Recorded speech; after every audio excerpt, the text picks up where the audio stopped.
Max, c'est reparti. Très heureux de vous retrouver. Un nouveau numéro, vous le savez, une demi-heure sur la scolarité de vos enfants avec à chaque fois une thématique forte et des initiatives qu'elles soient, je vais la refaire, des initiatives qu'elles soient locales ou nationales. C'est parti pour le sommaire et bien sûr c'est avec Alix Nguyen. Salut Alix. Salut Patrice. Le sommaire, donc aujourd'hui on fait un petit tour en Normandie.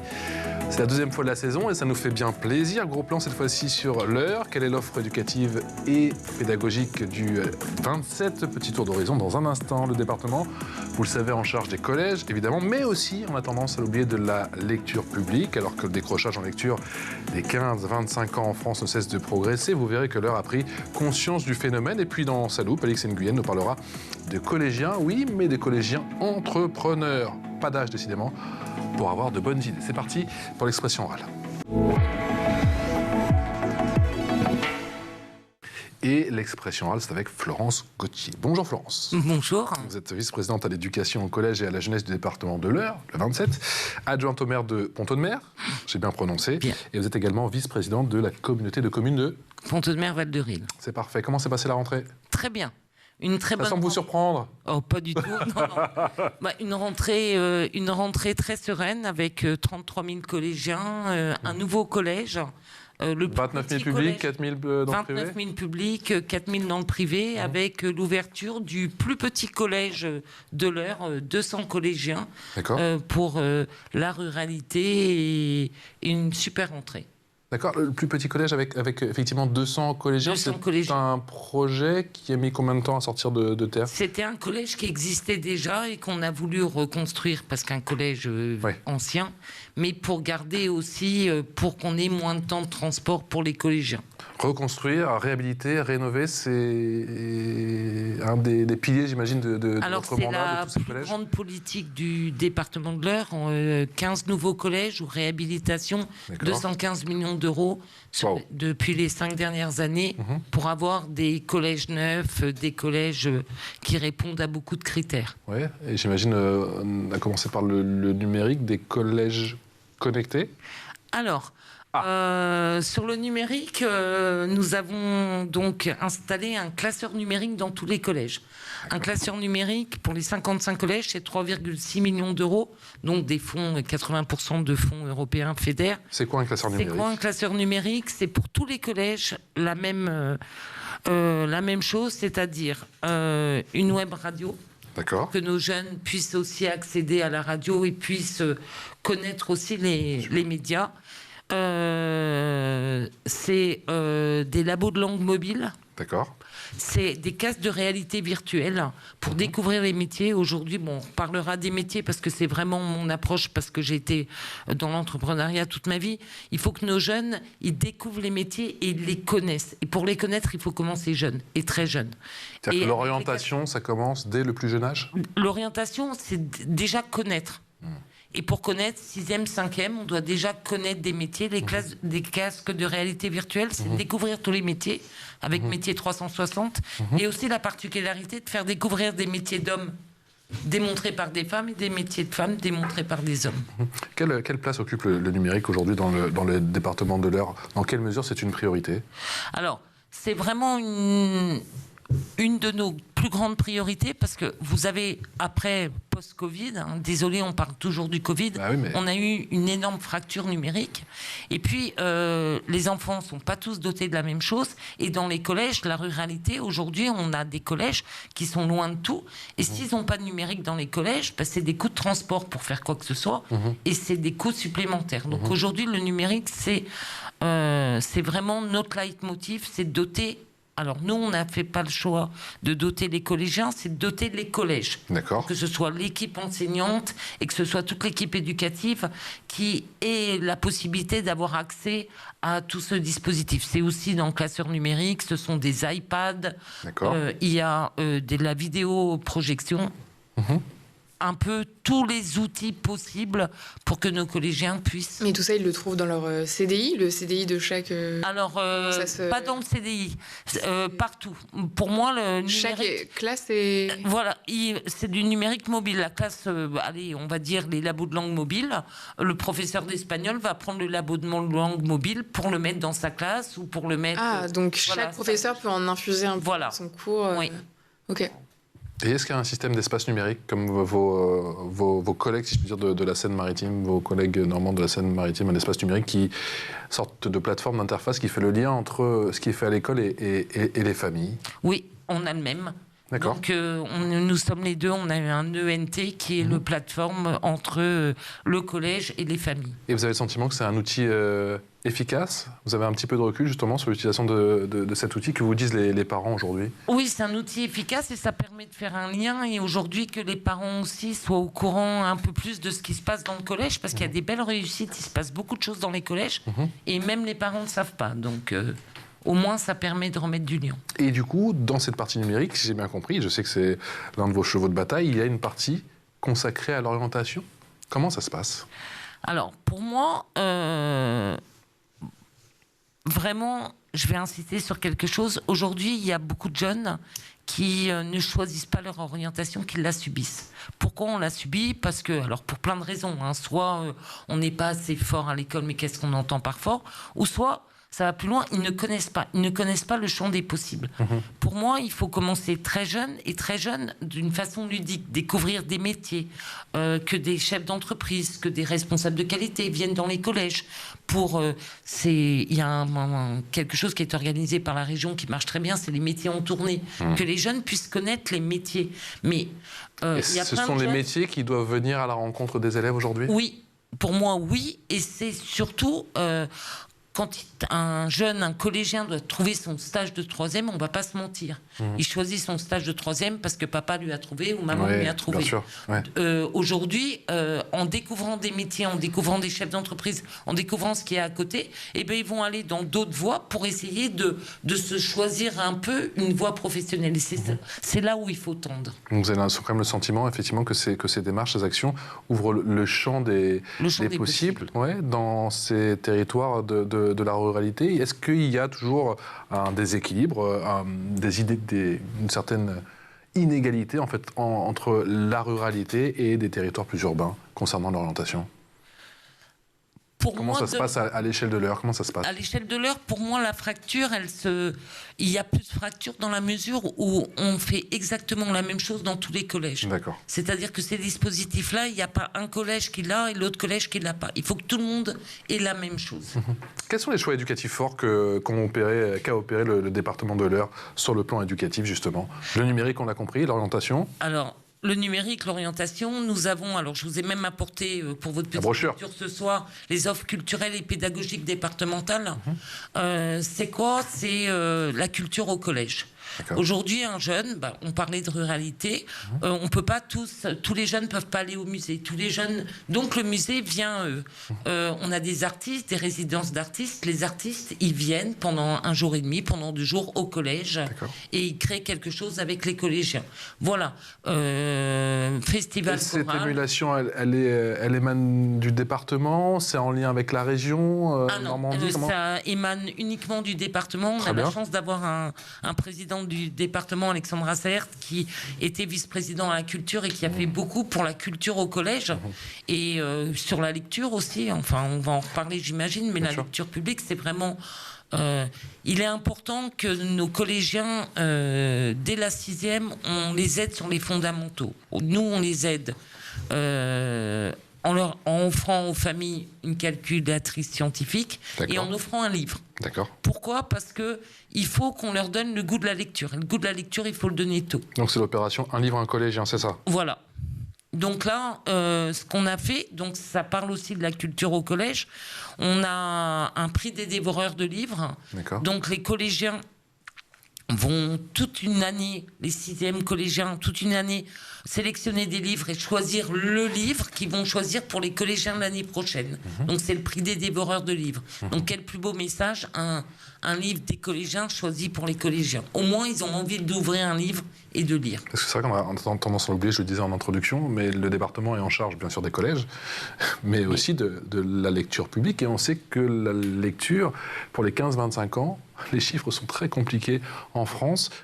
Quels sont les remèdes, quelles solutions vous offrez justement à à vos concitoyens? Alors, au niveau départemental, quasi toutes nos médiathèques sont déjà gratuites. D'accord. Deuxièmement, on a des CDI dans tous les collèges avec énormément de choix de livres. Et puis, on a le quart d'heure lecture qui se fait dans tous les collèges.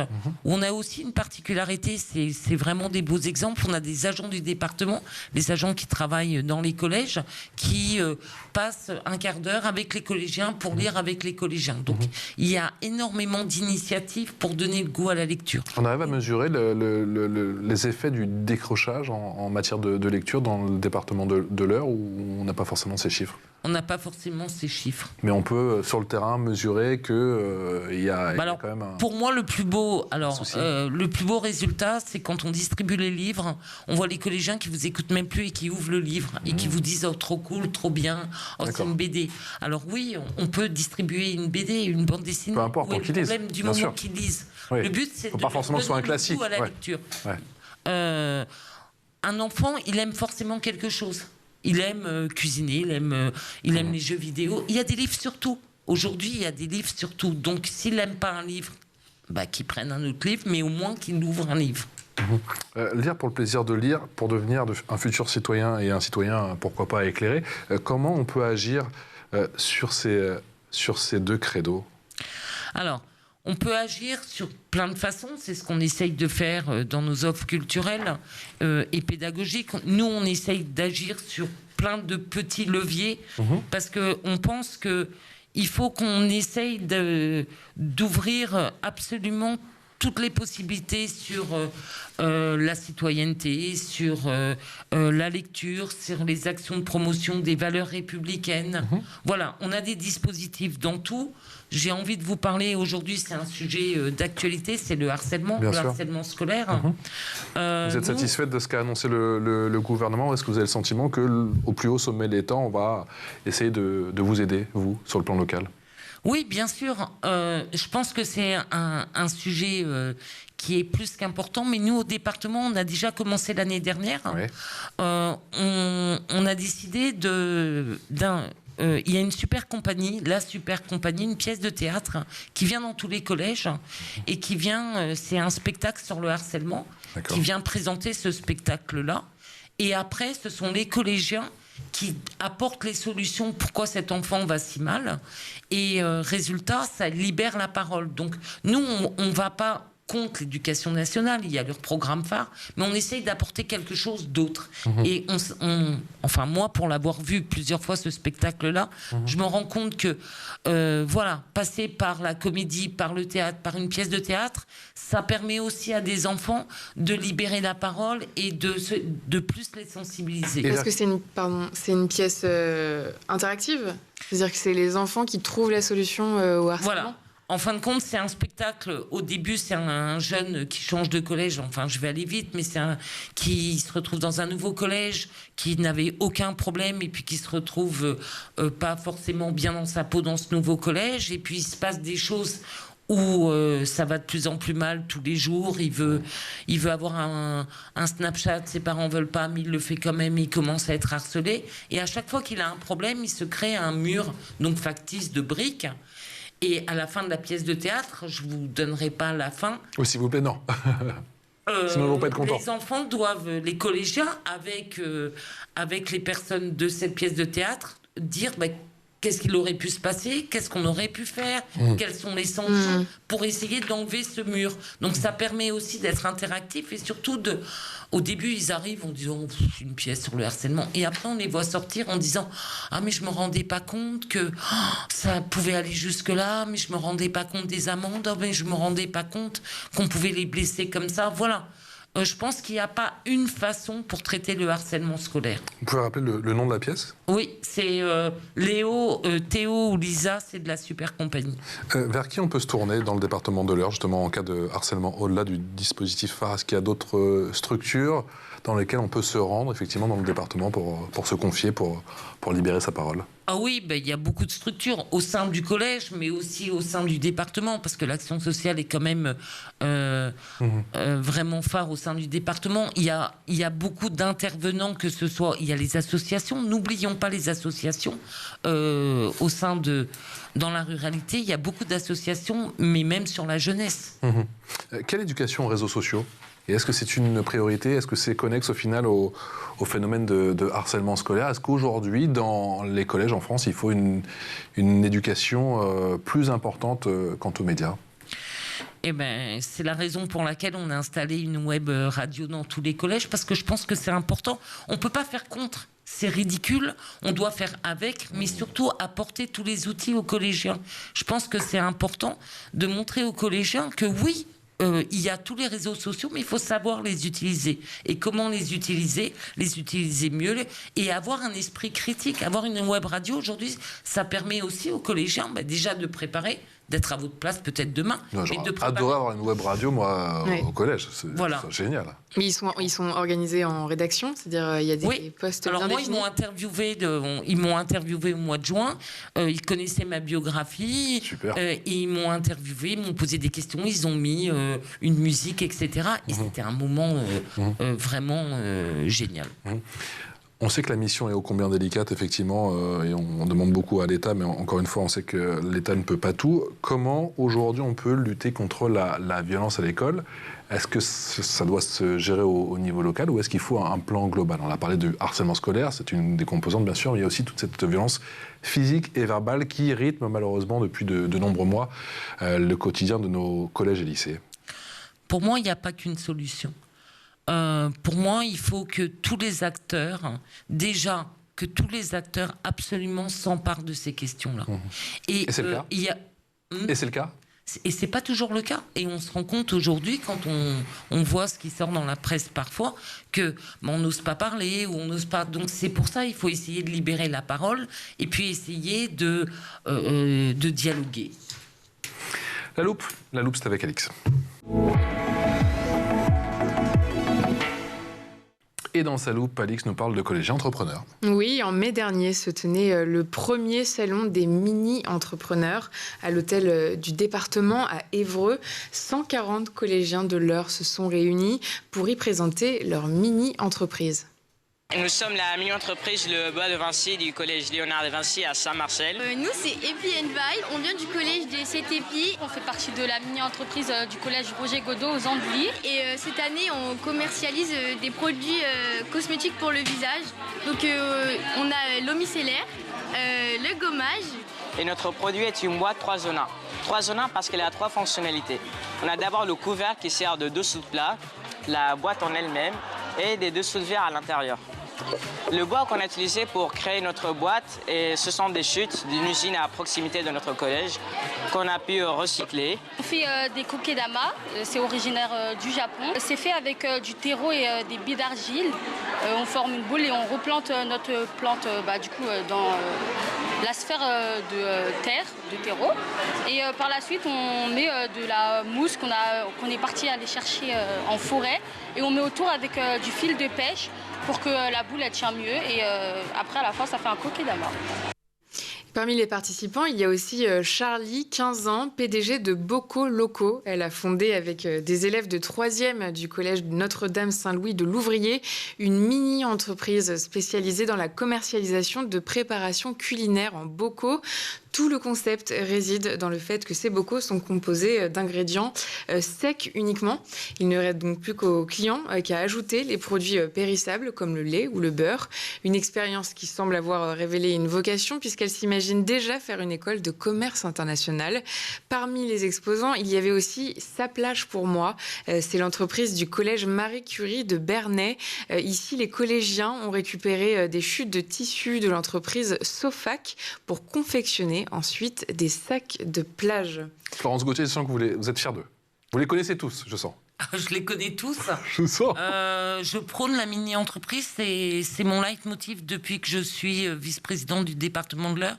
Pourquoi ? Parce que quand j'étais dans l'entrepreneuriat, dans une entreprise, j'étais marraine d'une mini-entreprise. Et c'est quelque chose que je veux absolument qu'il y ait à la fin de mon mandat. 55 collèges publics dits privés, 65 collèges, 65 mini-entreprises. Mais justement, c'est vous qui êtes à l'initiative de ce projet. Comment ça vous est venu d'organiser ce salon ?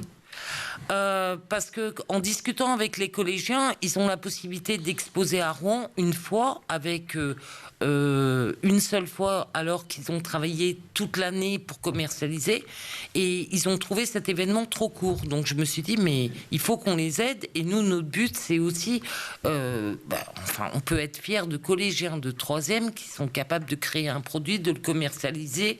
Donc, et de le vendre. Ils sont bluffants. Oui. Ils sont vraiment épatants. Ils vous ont surpris ? Totalement. Parce que moi, j'étais marraine de terminale, de mini-entreprise. Maintenant, ce sont des collégiens.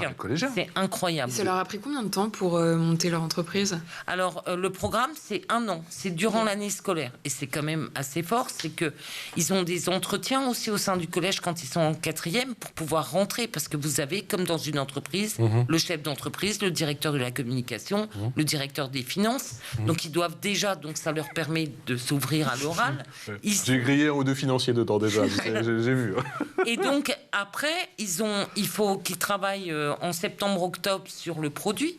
Alors, ils sont aidés de 2 professeurs en règle générale.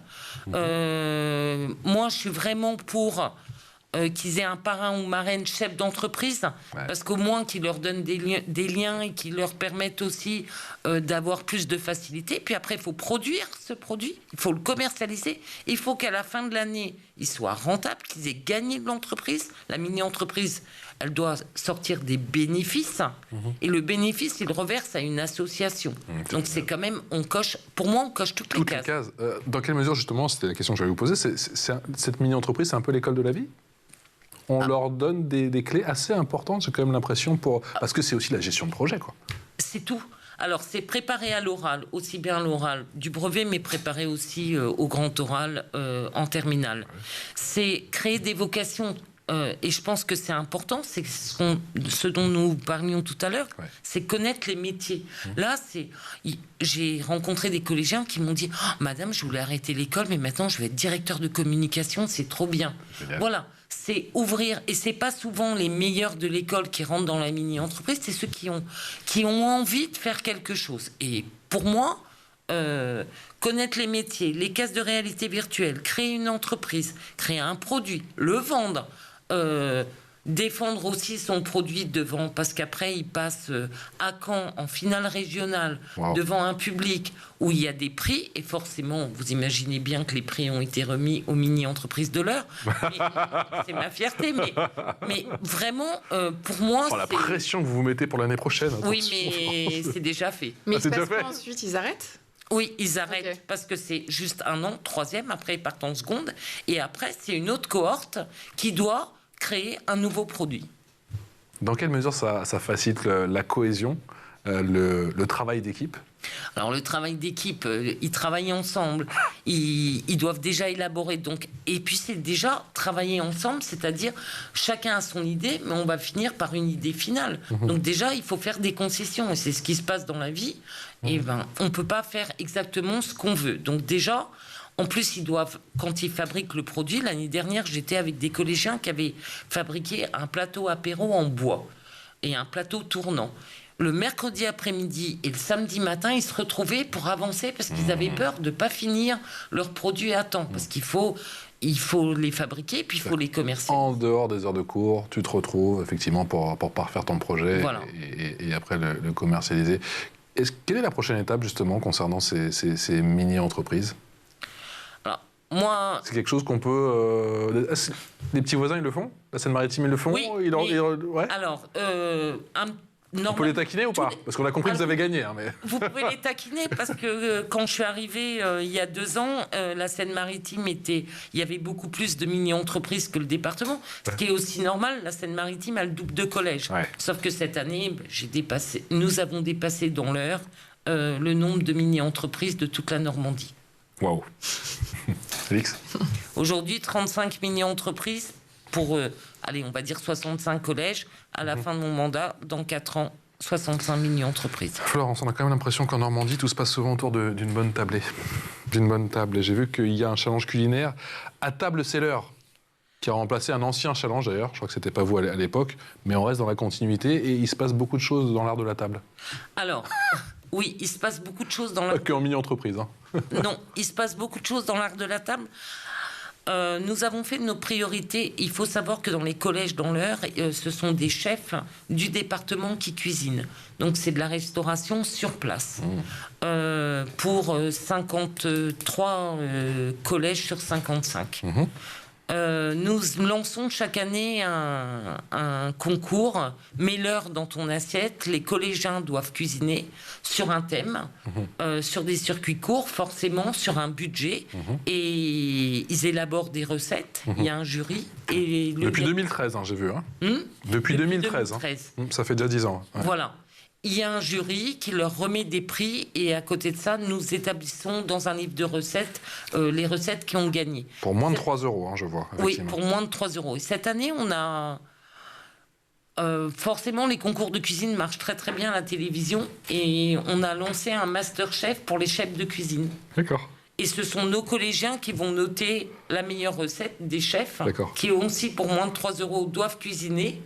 Et ce sont les collégiens... Donc vous avez la radio, les web radios et bientôt la télé. Tout à fait. C'est génial. Il y a l'aspect création, dégustation, il y a aussi la dimension gaspillage alimentaire dans les cantines. Avec quel type d'opération de sensibilisation dans vos cantines ? Énormément à tous les niveaux. C'est-à-dire que on a déjà créé un réseau des chefs. Les chefs de cuisine se réunissent pour se donner les bonnes pratiques, pour travailler ensemble, pour pas forcément qu'il y ait leur chef qui leur donne des ordres ou le département, pour entre eux se donner les choses qui marchent. Nous, on a installé aussi des tables de tri. On est le département où il y a le moins de déchets dans les restaurations. Mais il faut aller plus loin. Et on va plus loin. On va plus loin. Par exemple, on a un chef qui a mis en place un bar soupe. Des soupes avec la fin de ses légumes à volonté. D'accord.